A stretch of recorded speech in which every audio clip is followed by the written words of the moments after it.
جیسا کہ آپ کے علم میں ہوگا کہ سندر بن مرکز الاولیاء لاہور پنجاب پاکستان میں فیکٹری حادثے کا ریلیف اور ریسکیو کا کام مکمل ہو چکا ہے۔ کم و بیش 100 سے زائد زخمی اور 50 کے قریب افراد انتقال کر گئے۔ ان زخمیوں میں سے کچھ کی عیادت کی مبلغ دعوت اسلامی نے ہسپتال جا کر ملاحظہ کیجئے، دعائے صحت کیجئے۔ اس موقع پر زخمیوں نے مدنی چینل کو اپنے تاثرات بھی دیے، اس حادثے کی بابت بتایا۔ فیکٹری میں کام کرنے کے لیے آئے ہیں۔ فیکٹری 1 مہینہ ہوا ابھی، پہلے زلزلہ آیا ہے، فیکٹری تریڑ آ گئی، یعنی کہ تریڑ آئی بعد ایسے کام کون قادر ہے ادھر 5 بجے ہوں ڈگ پئی چھت ساڈے اتنے آ گئی، بھجن لگے باہر تے اتنے ڈگ پئی، تھلے نپے گئے، لت ٹوٹ گئی۔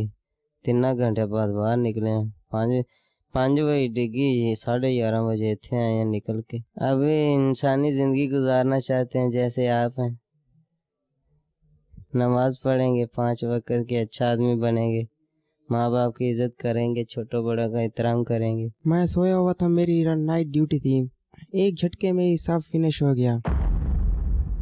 جو بھی زندگی باقی بچی ہے اب انشاءاللہ اچھے کاموں کی نماز پڑھوں گا، قرآن پاک پڑھوں گا۔ تیری امت پریشان ہے یا نبی، اور کیے